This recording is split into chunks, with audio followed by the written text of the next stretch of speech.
आज मैं गिलगित बल्तिस्तान के दूर दराज इलाका गोबर में हूँ और यहाँ भी बड़ी तबाही हुई है। अभी मैं एक आदमी से मिला हूँ, उनके 8 लोग एक घर से शहीद हो गए हैं और इस तरह क़यामतें यहाँ भी गुजर गई हैं।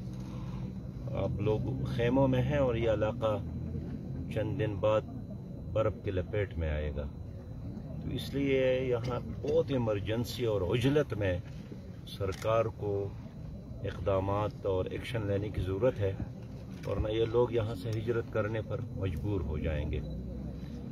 मैं समझता हूँ कि जिस तरह क्विक रिस्पांस हुकूमत को देना चाहिए था, हुकूमत नहीं दे रही है। हत्ता कि आज खुद एक अमरीकी सेनेटर ने एतराफ़ किया है कि पाकिस्तान की हुकूमत और बैनुल-अक़वामी दुनिया का जो इमदाद है वो एक क़तरा के बराबर भी नहीं है। यहाँ अक़वाम मुत्तहिदा के सेक्रेटरी जनरल आए थे, उसने स्टेटमेंट दिया था कि यहाँ की जो तबाही बर्बादी है ये हमारी सोच से कहीं ज़्यादा है। इसलिए मीडिया ने भी वो तवज्जो नहीं दी। जब तक BBC और वॉइस ऑफ अमेरिका और वॉइस ऑफ जर्मनी और बैनुल-अक़वामी मीडिया ने हमारे सैलाब के ख़बरों को नहीं उठाया, तो यहाँ का जो मीडिया है हुकूमत ने उनको और कामों में मसरूफ़ रखा था और वफाक और सूबाई हुकूमतों के दरमियान झगड़े और लड़ाई और गाली गलोच और ज़ाती मुफादात की आग जिसमें पूरी कौम इस वक्त जल रही है। यही वजह है कि 2 महीने गुजर गए लेकिन हुकूमत अब तक कोई प्लान भी ऐलान नहीं कर सकी और अब तक कोई कौमी प्लान हुकूमत कौम के सामने नहीं रख सकी।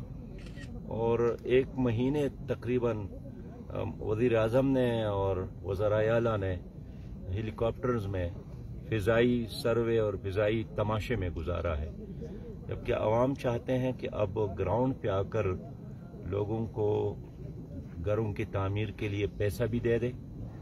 और यहाँ देखिए फैमिली टेंट भी अब तक यहाँ नहीं है, यानी एक ही चादर नुमा टेंट है, उसके नीचे बच्चे बूढ़े ख़वातीन और मर्द सब बैठे हैं। तो हर तरह के मुश्किलात से ये इलाका 2-4 है।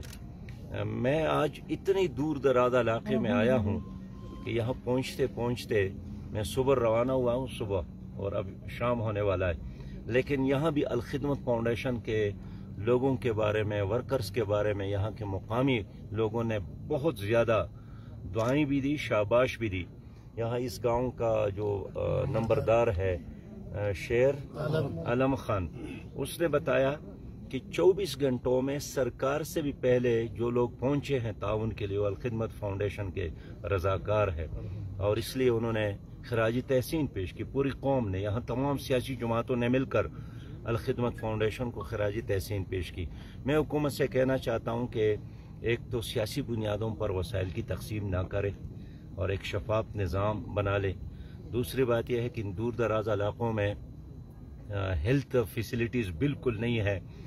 इस पूरे सिनेरियो में मैं कहूँगा कि 6 लाख से ज़्यादा ख़वातीन ऐसे हैं जो हामिला है और ये एक बहुत और डिज़ास्टर कि जब ये नए मेहमान आएंगे पाकिस्तान में तो मच्छर और मक्खियाँ उसका इस्तेक़बाल और बेशुमार बीमारियों की जरासीम जो ठहरे हुए पानी से पैदा होते हैं वो उनका इस्तेक़बाल करेंगे या एक खूबसूरत माहौल और क्लीन माहौल उसका इस्तेक़बाल करे।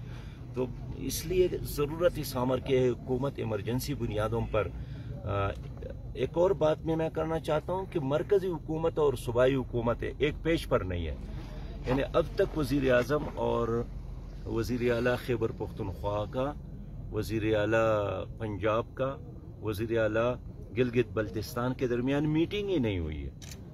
तो अगर सूबाई हुकूमत अपनी तरफ से और खैबर पख्तूनख्वा की हुकूमत और गिलगित बल्तिस्तान की हुकूमत अपनी तरफ से ऐलानात और वादे ही कर रही है तो एक्शन कौन लेगा। इसलिए मेरा डिमांड यही है कि जो 70 अरब रुपया हुकूमत ने ऐलान किया, एक तो फौरी तौर पर लोगों तक पहुंचाया जाए और फिर यह है कि मरकजी और सूबाई हुकूमतें खुदा के लिए सियासत को एक तरफ छोड़कर 3 करोड़ 30 लाख लोगों की आबादकारी है, ये कोई मामूली काम नहीं है। इस पर तवज्जो देंगे तो दुनिया साथ देगी। शुक्रिया। Thank you.